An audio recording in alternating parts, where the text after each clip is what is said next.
Hola, hola a todos. Bueno, nuevamente muchas gracias a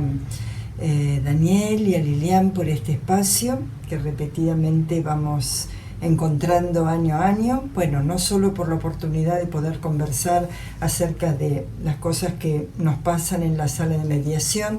sino además por esta oportunidad de encontrarnos a las distintas personas muy queridas que están en el camino de la mediación, que no siempre tenemos oportunidad de tener contacto, pero aquí sabemos que un ratito en la pantalla por lo menos nos podemos escuchar y ver e incluso intercambiar. Y por supuesto de las cosas que yo diga en este espacio también aguardo la reflexión de ustedes. Siempre lo termino considerando como una conversación que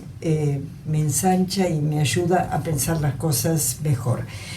Siempre trato de traer temas que tengan que ver con nuestro trabajo en la sala de mediación, donde siempre aparecen cosas impensadas, siempre uno abre esta especie de caja de Pandora donde encuentra cosas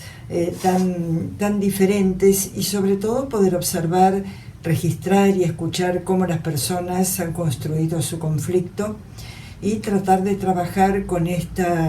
comprender, digamos, estas perspectivas que cada uno tiene y sobre todo tratar de conciliar estas perspectivas que cada uno trae como si fueran aisladas con lo que cada uno quiere y tratar de conciliarlas y unirlas en una idea conjunta,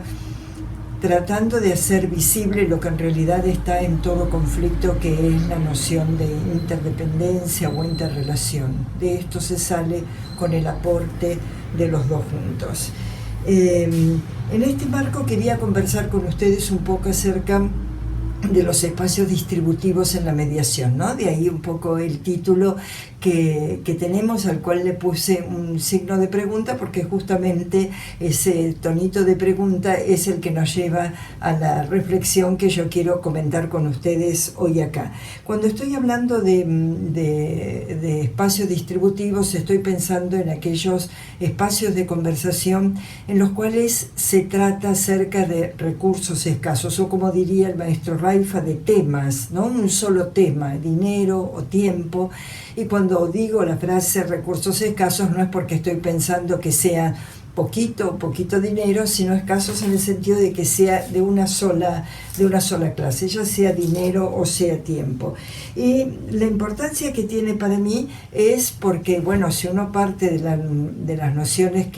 conceptuales que nos ha dado, que nos ha aportado la negociación colaborativa, estamos entre la diferencia entre el pastel fijo, es decir, aquellos temas en los cuales lo que nosotros podemos trabajar es un espacio con límites acotados, donde lo que cada uno concede lo pierde a favor del otro, que lo gana, y no podemos movernos mucho más que eso, y que no es poco. Y por otro lado, diferenciarlo de la posibilidad de ampliar el pastel fijo, es decir, la posibilidad de buscar nuevos recursos, nuevas cuestiones que permitan que cada uno encuentre una satisfacción mayor, pero que nos permite trabajar con más diversidad y con más posibilidades para generar opciones. En última instancia, es la diferencia entre crear valor en su sentido integrativo o distribuir valor o repartir valor en su sentido distributivo. De encaminarse hacia un lado o hacia otro, hacia el sentido integrativo o hacia el sentido distributivo, como ustedes ya saben también, y no estoy haciendo más que una revisión de nociones súper conocidas, nuestro trabajo se va a inclinar también y se va a enderezar hacia distintos sentidos, con una resonancia que va a afectar, digamos, el trabajo, porque en primer lugar, cuando salimos a la búsqueda de intereses y estamos en un espacio distributivo, solo nos vamos a encontrar con intereses opuestos, alguien que quiere ofrecerlo menos para alguien que quiere obtenerlo más. Y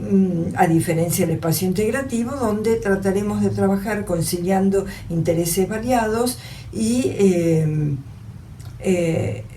lo que llamamos intereses diferentes o conciliables, y también va a repercutir conceptualmente en la noción de opciones, porque dentro del marco distributivo nos vamos a encontrar probablemente con dos opciones. Veamos una idea bipolar de las opciones, mientras que cuando trabajamos en el marco integrativo es probable que hagamos crecer más el número de opciones, ¿no? Que logremos que las partes puedan trabajar con mayor número de opciones, o sea, con un sentido más amplio, ¿no? De polivalor. Y también hay otra repercusión que es interesante de pensar según cómo se enderece nuestro trabajo, hacia lo distributivo, hacia lo integrativo, que tiene que ver con el ánimo que se establece en la sala. Cuando trabajamos en espacios distributivos, en general hay mayor tensión, hay mayor exigencia, mayor ansiedad de ellos y de nosotros, porque como que vamos avanzando de a poquito en pequeñas concesiones tratando de acercar estas posturas diferentes. A diferencia de un clima más armonioso, que es el que tal vez logramos instalar en el marco más estricto, digamos así, de la negociación colaborativa, ¿no? Es decir, a la búsqueda de intereses que puedan ser satisfactorios para los dos. Y generalmente se puede lograr como un ánimo de trabajo diferente, un clima de trabajo diferente. A veces, no siempre, como ya sabemos. Ya sabemos que lo que uno abre en la sala de mediación siempre es tan variado y sigue cursos tan diferentes. La sala de mediación siempre está llena de azares, coincidencias, casualidades, cambios vertiginosos, puestas en juego de la identidad de las personas, de las diferentes identidades y percepciones de las personas, movimientos imprevisibles en los momentos en que pensamos que las cuestiones están muy alejadas y sin embargo terminamos viendo que terminan acercándose. En fin, esta variedad de situaciones con las que nosotros nos podemos encontrar. Ahora bien, ¿por qué abordar este tema? ¿Por qué volver a trabajar con algo acerca del espacio distributivo? Es porque en realidad cuando uno conversa con los mediadores o cuando conversamos con otros mediadores, solemos encontrar como una cierta idea de rechazo a trabajar con el espacio distributivo. Y en realidad se suele hablar, aunque hayamos intervenido nosotros, de una negociación. Esto no ha sido una mediación, esto ha sido una negociación porque se ha trabajado, por ejemplo, con sumas de dinero o con un reparto del tiempo. Imaginémonos en ciertos conflictos donde tener más o menos tiempo. Imagínense, por ejemplo, el espacio para desocupar un inmueble o incluso en cuestiones familiares, cómo reparten el tiempo entre los padres. Aun cuando se llega a esto, la idea es que sea negociado y que no sea mediado. Conceptualmente, nosotros ya sabemos que la negociación es entre las partes y que cuando nos agregamos nosotros en nuestro carácter de mediadores, estamos pasando a una mediación donde el mediador puede hacer muchas cosas para ayudar a estas dos personas y poder tener una contribución con su trabajo mucho más amplia, mucho más rica, como después lo vamos a ver. Y también es verdad que probablemente cuando llegan a nuestras manos es porque ese espacio de negociación que tal vez han tenido o tal vez no han tenido nunca, al menos no ha logrado germinar. Y también es cierto que alguna cuestión previa, porque en realidad cuando en la formación de los mediadores, cuando se habla de la mediación, no se habla especialmente de los espacios distributivos, porque justamente la idea es poder encontrar una cierta profundidad en el trabajo del conflicto, poder, visualizar el conflicto de una manera más amplia, pensando no solo en quiénes son los protagonistas, sino quiénes son los terceros que acompañan a los protagonistas, pero que inciden en la visión que las partes tienen del conflicto, en qué cosas han venido sucediendo hasta ahora y qué cosas podrían suceder en el futuro, es decir, pensar un poco en el proceso y no en la mirada estática acerca de la situación que vivimos hoy, del mismo modo que poder trascender aquellas cosas que las personas nos dicen, tratar de trascenderlas hacia aquellas cosas que las personas están buscando o que están esperando o que son sus expectativas, que no siempre son expresas o explícitas a través de lo que se dice, que frecuentemente es un lenguaje más opuesto, más controvertido, y que tiene que ver con el lenguaje posicional.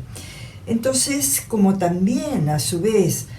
otra de las premisas del trabajo en la mediación y que se recalca profundamente en las formaciones tiene que ver con el cuidado de la relación, porque por supuesto si hay un método que está pensando en el cuidado de la relación es precisamente la mediación. Aparece entonces como cierto desprecio hacia este ámbito de trabajo como es el ámbito distributivo. Y nosotros, digamos, para priorizar aquello que generalmente no está visto de otra manera, que es el espacio integrativo. Y esto es, por supuesto, bienvenido.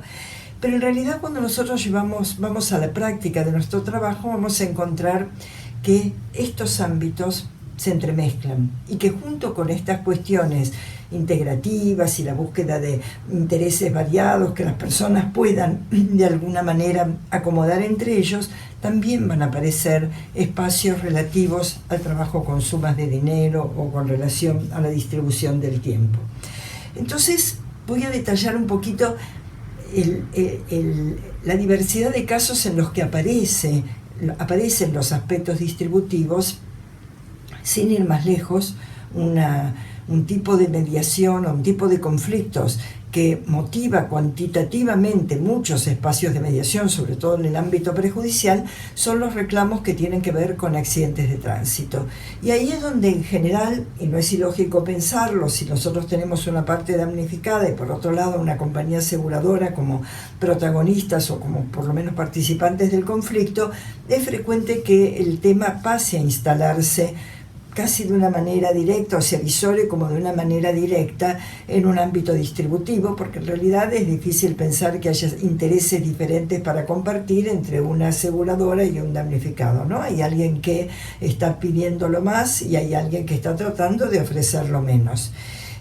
Esto de todas maneras, este tipo de conflictos llevados a la mediación y que tienen un valor cuantitativamente importante dentro de los programas de mediación, sobre todo en los programas de mediación prejudicial, me gustaría decir que no representan la totalidad de la mediación prejudicial, porque hay una diversidad de conflictos mucho más amplia que la de los accidentes por daños, los accidentes o los reclamos por daños y perjuicios derivados de accidentes, donde los mediadores trabajan de una manera mucho más completa, mucho más entrañable, mucho más cuidadosa y sensible de la relación entre las partes. Pero es fácil pensar que estos espacios son como un poco, los espacios en las mediaciones por daños y perjuicios son un poco más acotados para la intervención del mediador, pero siempre pienso que aun cuando sean espacios resistentes para el trabajo del mediador, siempre hay un espacio para poder explorar y buscar un poquitito, porque cuando ha habido un accidente, por leve que sea, es algo que en alguna forma ha quebrado la cotidianeidad de las personas, ¿no? La normalidad en la cotidianeidad de las personas. Entonces me parece que vale la pena darle un pequeño espacio, o al menos si la situación no da para mucho más, alguna intervención que dé cuenta de la comprensión de lo que esta adversidad ha significado, ya sea en el desempeño diario de las tareas, ni hablar si ha habido lesiones, ni hablar si ha habido muerte, y los que están reclamando, por supuesto, son los familiares. En cualquiera de estos casos, el mediador tiene que poder profundizar la comprensión para darle espacio en la mediación al espacio que en la vida de estas personas ha tomado este conflicto. Y siempre me parece que puede haber alguna intervención que haga la diferencia, aun cuando después concluya la mediación con una conversación en el orden distributivo. También es cierto que esta modalidad que se ha ido adoptando y que prácticamente diríamos que es una modalidad casi consuetudinaria por la forma que con el correr del tiempo se ha ido instalando entre nosotros, o por lo menos en muchos sistemas, insisto, sobre todo en los sistemas de mediación prejudicial, donde para ir al reclamo judicial las personas atraviesan la instancia de mediación. También es cierto que la modalidad que se ha ido instalando, decía, de que se cierre la mediación en la primera audiencia y después pase a ser una negociación entre la compañía aseguradora y la parte damnificada o los letrados de la parte damnificada, nos ha privado a los mediadores de poder trabajar los espacios distributivos. Hubiera sido una gran experiencia poder trabajar las propuestas para ver cómo se construyen, cómo se evalúan, ayudar a evaluar alternativas, para ver qué significa lo que ahí se ofrece en esta situación actual, ver cómo son las posibilidades futuras, etcétera, etcétera. Todo lo que de alguna manera enriquece el análisis o la reflexión para poder acercar a las personas hacia la posibilidad de un acuerdo o a que se vayan con un conocimiento más amplio de lo que se está trabajando y de lo que se está ofreciendo o intentando tomar dentro del marco de la mediación. Y entonces nos hemos quedado con una visión un poco superficial de este trabajo. También están las mediaciones, otro tipo de mediaciones por daños y perjuicios, como son las derivadas de los conflictos por mala praxis. Y ahí la situación es distinta, porque ahí hay mucho para trabajar. En primer lugar, porque, como todos los que han intervenido en este tipo de casos, ya saben que necesitamos varias reuniones para reunir a todos los protagonistas que participan de este conflicto donde básicamente se origina este conflicto que se origina básicamente en una relación entre médico y paciente, a veces más prolongada, a veces más breve, según la índole de lo que haya sucedido, pero que va a significar en el marco de la mediación traer a otros participantes, otros terceros, la obra social, la medicina prepaga, la aseguradora del médico, la aseguradora de la prepaga, el hospital o el ámbito, digamos, donde se haya desarrollado la relación, y por supuesto el hecho de que haya habido una relación previa con un tipo de daño en la salud que es un daño o una afectación más particular y que requiere mucha exploración por parte del mediador. En primer lugar, la mediación favorece porque es difícil que haya otro ámbito donde se pueda reunir a todos los interesados en este conflicto, a todos los que forman parte de este conflicto de una manera o de otra. No hay otro ámbito más apropiado que la mediación para reunirlos a todos, y tal vez no hay otro ámbito para que puedan escucharse médico y paciente, paciente y médico, en sus explicaciones. Esto no quiere decir tomar partido por las víctimas o para tomar partido por las supuestas víctimas o por los damnificados, porque son muy difíciles los lugares de todos, lugares que tenemos que legitimar. El lugar de la víctima que ha sido afectada o que se siente afectada por una situación cuestionada o cuestionable, y por otro lado, la dificultad también para el profesional que aparece cuestionado en su quehacer y que aparece cuestionado en su quehacer frente a otros terceros dentro del ámbito profesional que se maneja, ya sea la medicina prepaga, la obra social, el hospital, la clínica, etc. Así que esto merece como un trabajo especial, más allá de que posteriormente esto termine seguramente en una cuestión distributiva donde trabajemos con las propuestas y ofertas que puedan hacerse. Pero en general va a llevar un número de audiencias más amplio que cualquier otro reclamo por daños y perjuicios en el orden de los accidentes. Y ahí también vale la pena hacer una aclaración, porque aunque se vaya a trabajar con un aspecto patrimonial, hay que preservar a la parte damnificada de esta idea de que su salud está siendo cuantificada, ¿no? Su salud está siendo trasladada o expresada, mejor dicho, en términos de una suma de dinero. Incluso se puede separar a la persona para que no escuche propuestas que sean incómodas de escuchar en función de la afectación que siente haber tenido y que según experimenta o expresa perjudicado en su vida. Trabajo muy interesante, por supuesto, para hacer. Después están también las mediaciones patrimoniales derivadas de cuestiones comerciales, donde también de entrada pareciera que nos vamos a ir a cuestiones de tipo distributivo, cobro de facturas, de cheques, de deudas pendientes, etcétera, pero donde también, si hay relaciones anteriores, vale la pena que el mediador explore un poquito la relación y las circunstancias previas para posteriormente poder pasar a una cuestión distributiva. Y no limitarse a la cuestión distributiva, por más que parezcan muy incausados, diríamos así, los objetos, porque siempre vale la pena analizar un poquito cómo fue la relación por la que se llegó a esta deuda o a este crédito y pensar si no hay posibilidades de alguna continuación futura.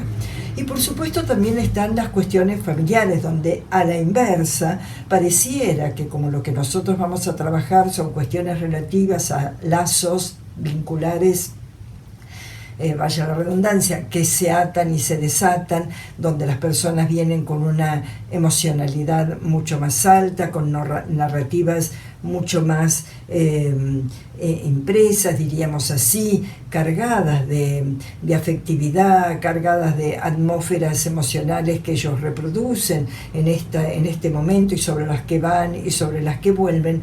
Más allá de que todo este es el trabajo que nosotros tenemos que hacer y el más valioso que nosotros podemos hacer, van a aparecer probablemente espacios distributivos, ya sea cuando se tratan los temas de distribución de la comunidad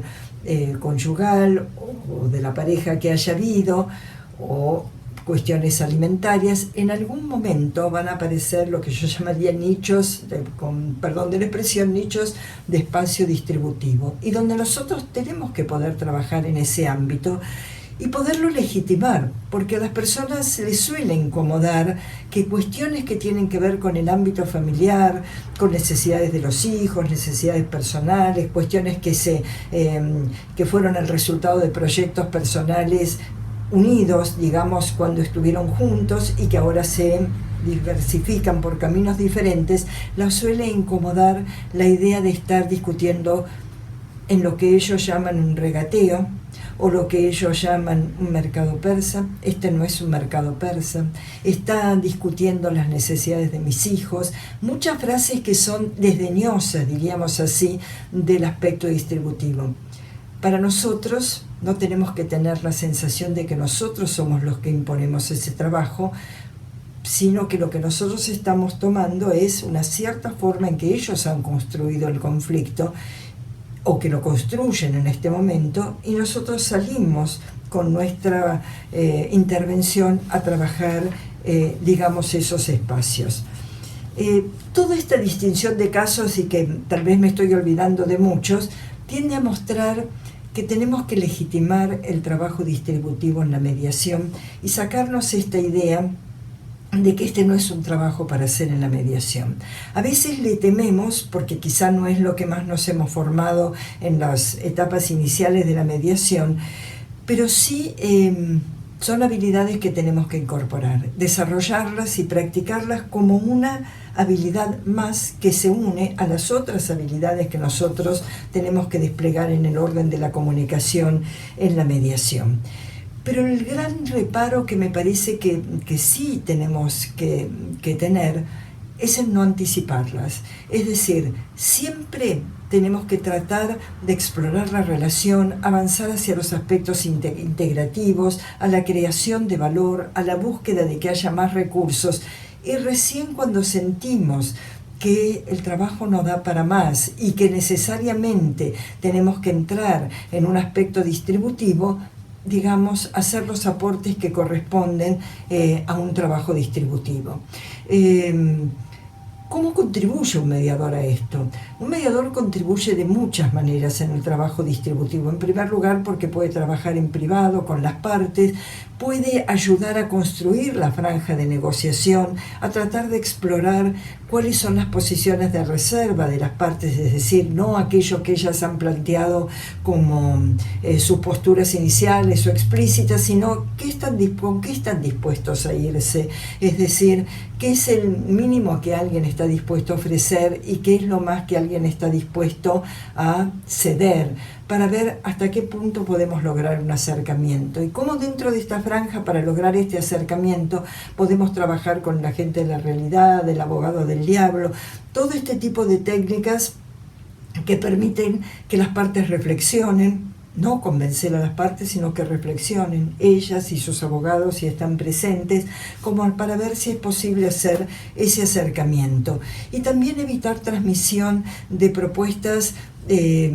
o de opciones, digamos, que resulten irritantes, porque a lo mejor son irrisorias, porque fruto del fastidio alguien ofrece mucho menos de lo que es esperable o pide mucho más de lo que es esperable y esto enoja a la otra parte. Y cómo nosotros vamos filtrando todo eso para generar un clima donde, digamos, haya cierta flexibilidad, cierta legitimación, digamos así, de las posibilidades, de lo que cada uno está cediendo, donde son vistas las concesiones como algo bueno, no como algo útil, constructivo, no como algo que alguien concede por debilidad. Y ahí están entrando en juego cuestiones muy importantes como la cuestión de la identidad, porque en las discusiones de este tipo las personas suelen verse a sí mismas como mezquinas, como poco hábiles para negociar o como excesivamente concesivas, piensan cómo son vistas por ellas mismas y cómo son vistas por el otro, o cómo van a ser vistas por los terceros a quienes después les cuenten los resultados de esta negociación. Y el mediador puede trabajar con todas estas cuestiones para tratar de aportar su contribución y generar acercamientos en este plano de lo distributivo. Diríamos así, ¿qué nos aporta, digamos así, o en qué consiste, diríamos, este trabajo, estas habilidades, digamos, distributivas? Crear un espacio donde, frente a posturas que parecen de alguna manera inflexibles, nosotros estamos tratando de suavizarlas, no nos quedamos nunca con eso y siempre estamos tratando de avanzar un poquito más. Siempre se puede avanzar un poquito más, o si no, por lo menos ellos se tienen que ir con la idea de exactamente a qué punto llegaron, hasta qué punto llega su flexibilidad, la inflexibilidad del otro, e irse con una idea clara en este sentido. Pero lo que me parece muy importante, vuelvo, es sobre el tema, y de ahí un poco el título de esta conversación. Lo que me parece imprescindible es no anticiparlo, porque a veces es un viaje de ida. Es decir, es muy difícil volver a la conversación integrativa cuando se ha producido el desgaste de la conversación distributiva, porque como dije un poquito antes, se genera cierta ansiedad, se genera cierta expectativa muy fuerte de que el otro ceda, y como los avances suelen ser sucesivos, en pequeños pasos de concesiones, es mayor la ansiedad, y nosotros tenemos que dotar a este espacio de un aire reflexivo, no, digamos, librarlo de esa presión, pero la presión generalmente llega, sobre todo en este momento confrontativo en que las personas se encuentran. Todas estas reflexiones que de alguna manera estoy tratando de hacer significan salir a la búsqueda de una mediación de calidad, donde nosotros podamos trabajar muchas cosas. En primer lugar, nosotros, además de estas cuestiones que yo traté de describir, como los trabajos que se hacen dentro de la mediación distributiva, tratar de pensar cómo ayudar a las personas a superar sus propios obstáculos para negociar. En este fantástico libro escrito por Patricia Lechaga y Andrea Finkelstein, Negociar derribando obstáculos, se mencionan cuáles son las dificultades que las personas se encuentran para negociar. En la última parte son las dificultades que también tiene el mediador y que tiene que ayudar a superar de ellos, ¿no? Visualizar, cuando ellos visualizan al otro como un enemigo, cuando ellos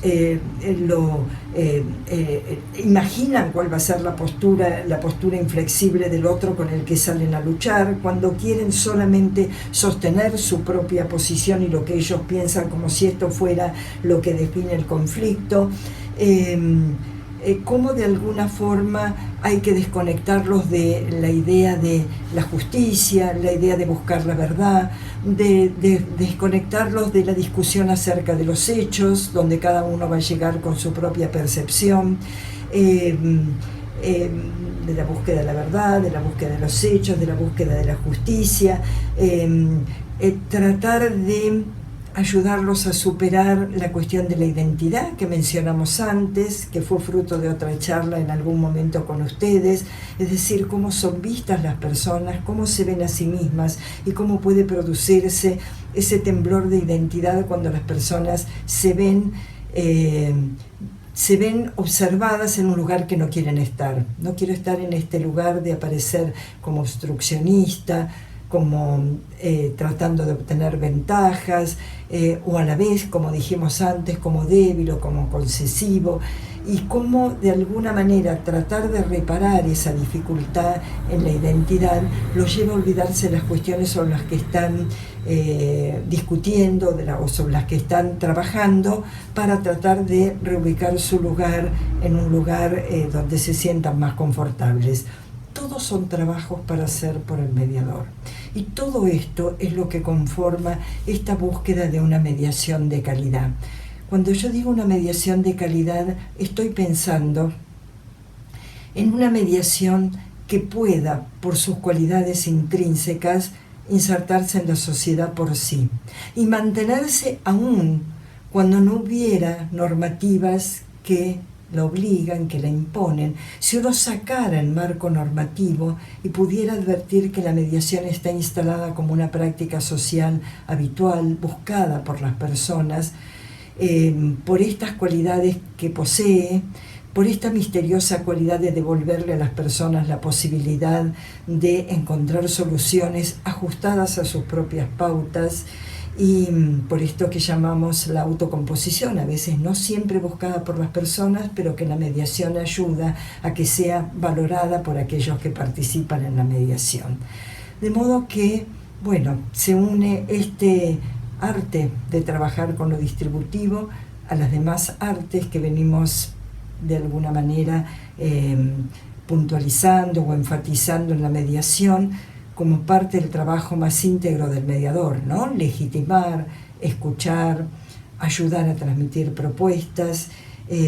Bueno, acá aparece toda la riqueza del trabajo distributivo, que es con lo que yo quería poner el acento en esta conversación. Así que bueno, los convoco a la riqueza de esta tarea. Hasta muy pronto.